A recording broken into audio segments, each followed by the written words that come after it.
Kasi nagmumotor ako, Nagmumotor kayo. nag-rides kami. Yung mo ba? Kasi yung unang naman yan.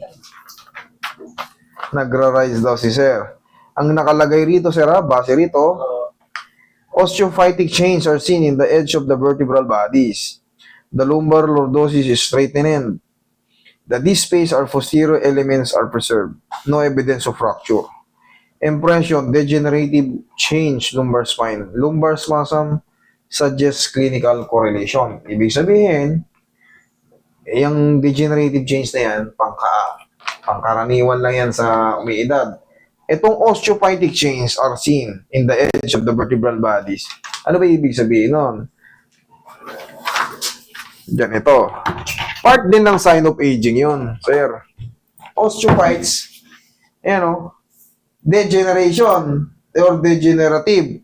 Degeneration with osteophytes, ganito itsura. Ngayon, siyempre, pag nagra-rides tayo, hindi maiiwasan yung Gulo pa. makakaldag tayo. Matagal na nakaupo. Tapos, kasabay na yung sign of aging doon, yung degeneration. Mga dito ko, at hanggang dito sakit. Tay, alam nyo, siyempre umiidad tayo eh. Yun na ngayon, degeneration of degenerative. Sign of aging. Tapos, hindi na healthy yung long ride. Hindi na healthy. Hindi na healthy yung long ride. Pero kung mga magra-rides dyan lang kayo, paikot-ikot lang. Tapos nagpaano ako, CT scan. Okay. Yung sa spondylosis pa yan. Spondylosis. Yun lang din yun. Discompression, yun lang din yun. Pero ito, meron kayo anterosclerotic. Anterosclerotic sa vessel disease. Yan, isa rin yan sa mga, siyempre, mapipigilan yung ano nyo blood circulation nyo. Makakaramdam kayo na parang manhid-manhid, nam. Sakit mula rito sa may hanggang dito. Dalawang minuto lang ako maglalakad. Parang binabatak yung... Ayun nga, meron na nga yan eh. Lumbar spondylosis, discompression. Yung vessel disease, yung anterosclerotic. Sa mga blood vessels yun na para mapigil yung mga nyo. Pero ang sagot talaga dyan, sir, iwasan nyo muna yung katag. Kaya nga Katag na, nakatag na naman ako dyan, Kasi nakamotor ako Doon sa may pataas doon ako dinala ng mga, ng waste. Ito sa inyo, i-reset lang. May short kayo, mas maganda para mamassage yun. Kung mag-short kayo, paano nyo yun? Halos lahat yata na-upload ko na nagkakaroon din kayo ng tip doon. Kumbaga nalalaman nyo kung anong bawal. Yung mga ginagawin sinasabi mo na Sige, usugar ito konti. Malalaman nyo kung anong bawal. Katulad niyan, hanggang saan yung long ride nyo? Pagudpod. Magmula rito? Manila. Grabe, layo nun. Sa bus, kumaka-14 nga yan 13 sa bus. Mabilis pa yung takbo nun. Alam nyo yung mga takbo ng bus. Pag motor lang, depende kung big bike kayo. Pero kung ang dala nyo, NMAX lang na. Siyempre, ang takbo natin yan, 50, 60, 70, 80. Maximum 100. Depende kung hindi lubak-lubak. Kaya, pero napakatagal yan. Pagudpod. Ubus kayo ng yan. Halos 16, 18. Dalawang linggo yata nagpaano ako. Paano? Diyan, nagpa-ganyan din ako. Hindi mo natanggal. Relax lang. Sir, hindi kasi basta-basta yung matatanggal ng Hindi yun kayang tanggalin basta-basta ng mga haplos-haplos lang. Kasi nga meron kayong osteophytic change. RC, nakikita na yung mga pagtanda ng mga nyo. Kailangan talaga yan, ma-adjust. Tayo. Ganyan din ako. Ito yung correct procedure Hindi kang patagilid. Ito ang tamang procedure talaga. Marunong din yun kung nagaganto siya. Kaya tagilid ka. Marunong din yun. Pero siyempre, ika kang patagilid. Pero siyempre, iba-iba yung understanding namin Tsaka yung knowledge namin sa tagilid. Tapos, katulad niyan, nakamotor kayo. Masakit Kaya, pag nakamotor kasi, nasasaldak, maaaring hindi niya lang naipaliwanag. Yung kasi bawal kayong makatag-katag, sir. may ipit nga kasi yung ano eh. Yung lumbar spondylosis. Ano ba yung lumbar spondylosis? Compression po yun. Siyempre, compression, naiipit. Pag nasalta kayo sa lubak, Grabe, sakit. o dinatagpuan na natin, na ipapaliwanag na. Ano sagot doon? Kailangan, wag muna kayo mag-rides. Pahingan nyo muna to, relax lang. Kasi kahit anong treat sa inyo, kahit anong adjust dyan, kahit anong maglagutukan dyan, may adjust yan. Kung kakaldagin nyo rin yan, kakaldag-kaldagin nyo, useless. Huwag na kayo magpa-adjust kasi pipilayin nyo rin pala eh. Okay, relax lang. Huwag na kayong magtaka. Kung nasalda kayo ng konti, yari na naman kayo. Balik na naman ulit yun. Ipit na naman kasi siya. Ganun yun, sir. Kaya siguro yun. Kaya ang pinaka-the best dyan, bawas muna. Boss, ang ride si sir, hindi pala ordinaryong rider to si sir. Talagang dulo rin. Pagod po, dulo yun eh. Relax lang. Yan, isa pa. Yaya. Kailangan sir mapaunawa kasi sa inyo yung mga case nyo. Pag di yan kasi napaunawa sa inyo, mananatili lang routine nyo. Kailangan magbawas-bawas tayo. Magbawas-bawas tayo nung yung ginagawa natin araw-araw. Kahit sinong pinakamagaling na mag-ayos yan, kung mag-rides naman kayo, tapos di... Pag nasalda kayo ng dalawang sunod, Lalo, madaling araw pa, di mo nakikita yung lupa. Kaya nga eh. Sakit. Yun, sagot doon tayo. Bawas na muna ng malalayong rides. Tinigilan mo na. Tinigilan mo. Tinigilan nyo kasi nandito kayo ngayon. Dapa kayo tayo. Dapa. Tinigilan ko na mo gano'n kanina. Wala eh. Sakit. Pwede kayo mag-rides. Dito na muna lang. Paikot-ikot lang sa mga malalapit lang. Huwag naman pagudput. Sakit sa balakang. Hanggang Pampanga lang. Minutor ko sakit sa balakang eh. Ako pang mas malakas sa inyo ha. Nakakamanhid pa na ng puwet yan. Pag matagal. Dito, wala kang pakiramdam yan. Kailangan mo muna mag-recover ng ilang oras. Namamanid yan, pati kamay. Dito. Tapos yung dito, grabe. Diyan lang ako, lubaw lang ako, minutor ko. Ni yung motor lang. Tragis, ang takbo ko ba, ako, loko-loko ko mag-drive eh. Pag open talaga, parang mabilis makauwi. Nakakamanhid pala ng kamay yan. Puwet. Balakang, sakit. Ganda ng naawin sa Pampanga. Yan, may bahay kami dyan sa Lubao eh. Kami ganda ng sa Fernando. Ay, kayo, bungad pa lang kayo. Ako, malapit na ako nun sa Batanes. Sa ano? So, nang alapos na ulo.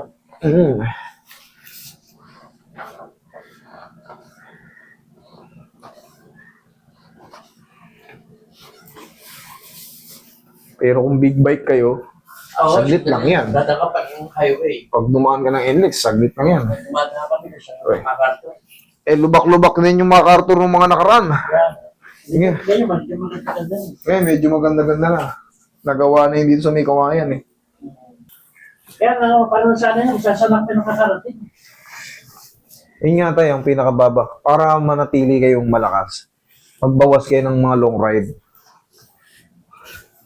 Kung maglo-long ride kayo, nakaan na kayo. 4 wheels kayo. Kaya di na ako hindi na ako sumasama sa kanila. Wala. Namang mo rin sakit. Umiidad na tayo. Oo, tandaan ka na. Tandaan nyo yung spondylosis, osteophytic, degenerative, sign of aging yan. Magpaparamdam na sa atin yung mga edad natin. Hindi katulad ng mga bata-bata na kasabayan nyo. Wala. Ako, 40 na. Nakaramdaman ko na rin yung mga ganyan-ganyan.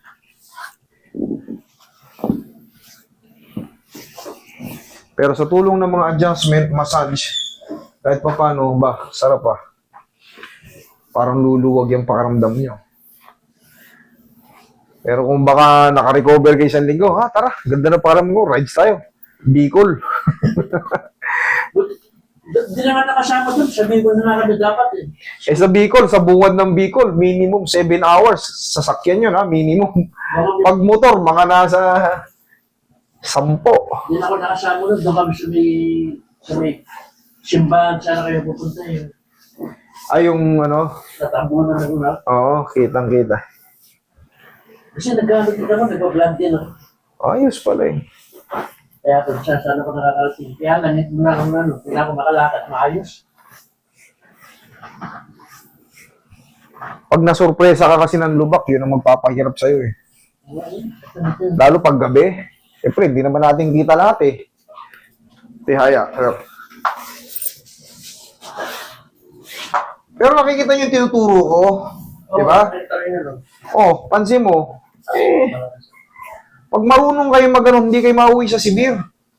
Dalawang kamay po sa tiyan. Sa tiyan po. Yan, relax lang muna.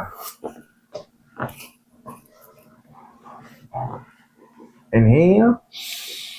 Exhale. Diyan lang muna.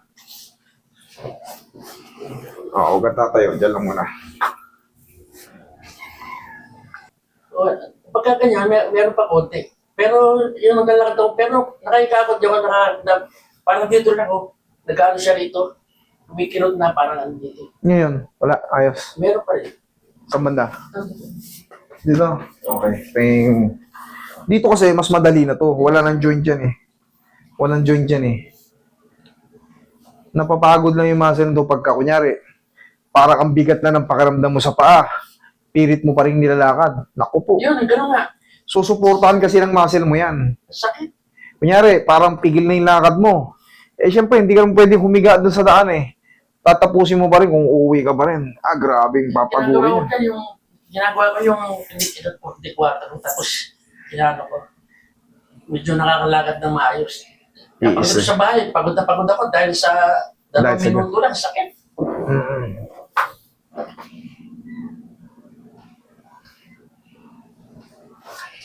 Yan, dito, madali na yan. Nako-compensate lang yan.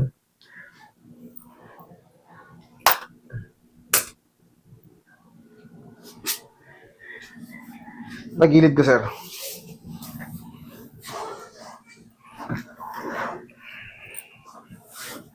Ito ang pupuruhan natin dyan eh.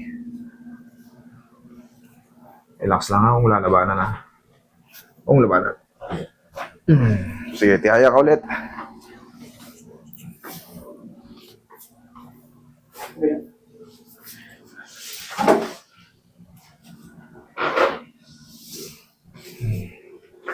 Dati meron ako yung ang tawag dito, yung Frozen shoulder. process shoulder, meron ako. Okay naman. Okay naman. Wala. Upo ka. Isang taon na ako kung medyo Sige na rin natin. nawala. Pero meron pa rin masabi.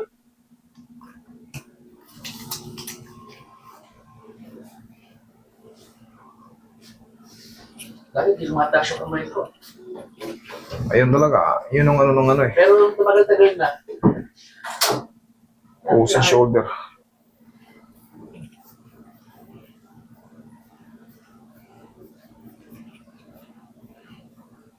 Pero nasa sapatos ako, hindi ko naramdaman. Yung paa ko. Meron dyan kinakabit na medyas eh. Yung compression ano. Kasi sir, yung iba, sign of aging talaga. Eh, meron kayong ano nga sa blood vessel. May blood vessel disease kayo. Hindi siya, siyempre, part ng ano yun eh. Indaluyan ng dugo. Kaya pag minsan nakukompresyon, nadidiinan nyo ano, gumiginawa. Eh, pagka Anteroclerotic. nakasapatos ako, parang hindi ko naramdaman yung sakit. Pero pag binubad ko, na naman. Eh, yun pala, mas nagiging healthy. Eh, nakasapatos kayo, di okay. Tayo, kalakad kayo. Oh. Ano? Medyo ginawin. Na-release. Oh, mas mabilis. Okay, sir. Kung nakakatulong yung sapatos, di magsapatos kayo. Pag nakahiga naman, okay naman na eh. Oh. Di pag matutulog kayo, tsaka lang kayo yung sapatos. Natuon lang ako, nakakabay. Okay? Oo. Sige, thank you.